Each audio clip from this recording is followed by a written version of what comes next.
and they know there's somebody there. And these wires leading into the place, and they would probably know, I would assume, this is a much later assumption as to why, that they just better look after him, and see who it was. Later assumption as to why, that they just better look after him, and see who it was. And I think they were as surprised as I was when they walked in and found that there was just myself there and the fact there was no communication. Then I assumed that there must have been something to do, because this one fellow smelled so much of these burnt smell, what I'm talking about, when he came in. And he always brought one of these boxes with him.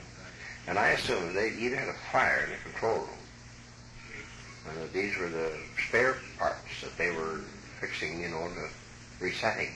I know they were setting, this gadget I'm talking about was used to either calibrate something or set, because they would turn these little tiny weensy screws, and then go through a whole bunch of formula, which I never got close enough to them to watch. They always kind of get in the road so you couldn't see them. And of course, there was two of them at a very small table. And with this thing had its own light in it, I can say that, I know that much. And there was also a light on this ground glass viewing thing out here in front of it. And two reasons. I think probably they figured, well, there's a communication here. We don't want to be seen, or don't want anybody to know here. And then when they found out that there was a place where they could get away from their, this was an assumption. Maybe it was, well, we can work in here and look after him at the same time. Yeah. Maybe they didn't want you to go with Oh, no, they did not. I mean, this was very much in evidence. So you were a prisoner. Oh, that was inside of 15 minutes. I was quite aware of it. Inside of an hour, I knew it. And other than that day, I told you when I went to the door and Red come over and tapped on the thing, and I banged it with my fist. And now I told Chris, I said, no trouble at all. So I don't have any trouble. And he wouldn't answer me. He wouldn't say, well, we don't either. He just left it hang there. Sounds like the same attitude we would have if we crash landed in Africa and the natives were curious. Well, I look at it this way. If these people, and there are no doubt that they have millions of years of experience, I say millions, the impression he gave me of the vastness of things was the few words that he used and the time element.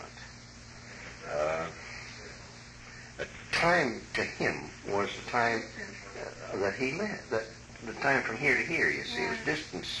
It had nothing to do with days or months or years or anything else. Well, they wouldn't have those, would they? No, it's very difficult to understand. It took me a long time, years afterwards, before I realized that what we consider as time is a very puny, relative thing to our own conditions, really. Mm-hmm. There's nothing to do with space, and with the rest of the. But I laughed at this. Somebody was talking on the radio about it. This thing. She was on. I guess we're just about finished. Mine's still going though. Why would they look? like that. And my intention is, why do we resemble them? Yeah.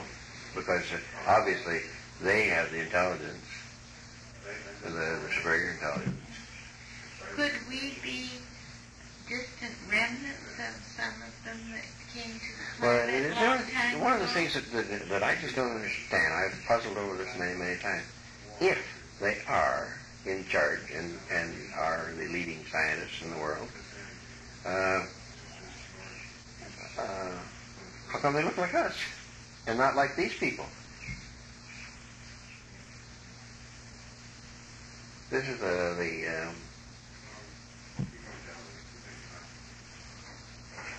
they able to?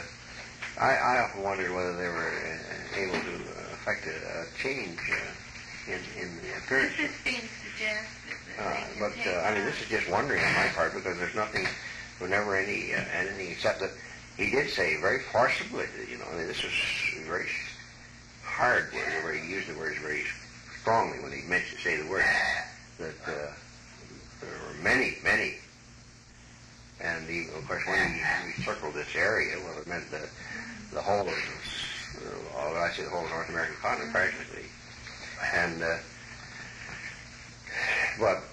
and I said, well,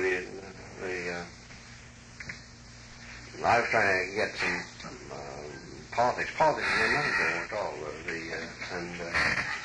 I assume religion meant nothing to him either. Well, they saw moved called religion, put it that way. But I do know that if I had put up a little bit more fuss, I'd have probably been just left laid out in the snow someplace, you know. Because it was very easy. I mean, to have a heart attack while you're carrying some wood or something like that, it would have never been apparent what had happened.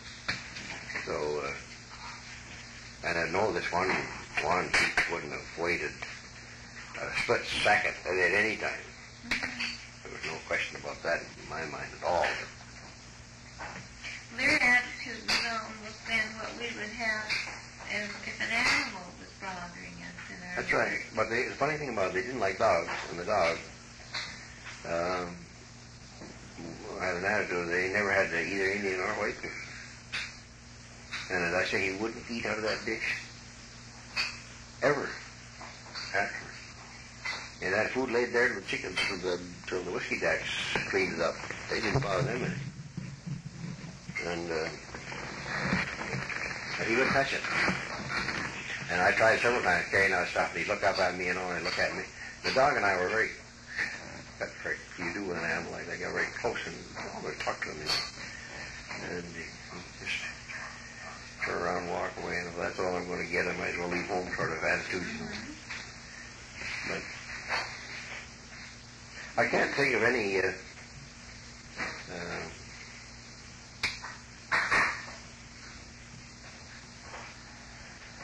other characteristic that... Their teeth. Oh, Like. they all wore dentures. All of them, yes. And the one of them was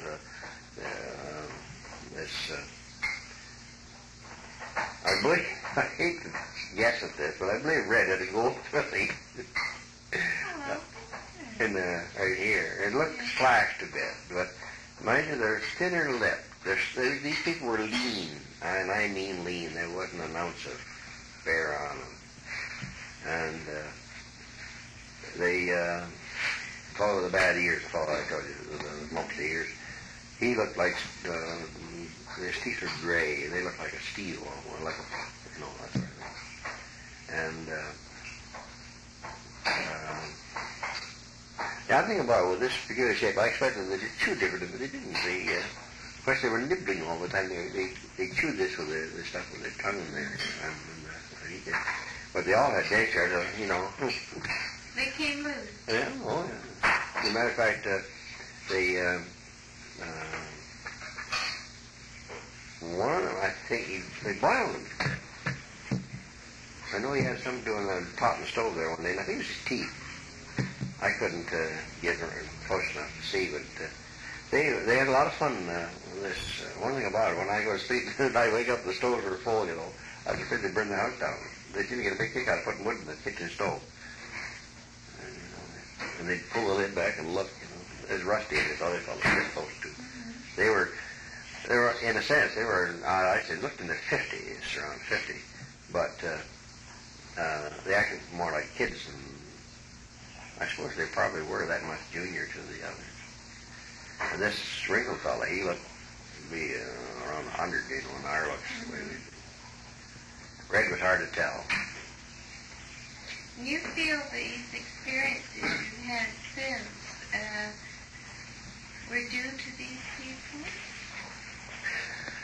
Well, it's very easy to rationalize things, you see. And I don't like to say that, and I don't like, and yet,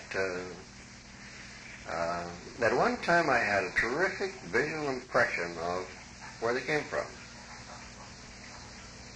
And I started to write it, and And as soon as I got some of it down, it disappeared. So well, that's it. Probably just 6 months later, it starts again. And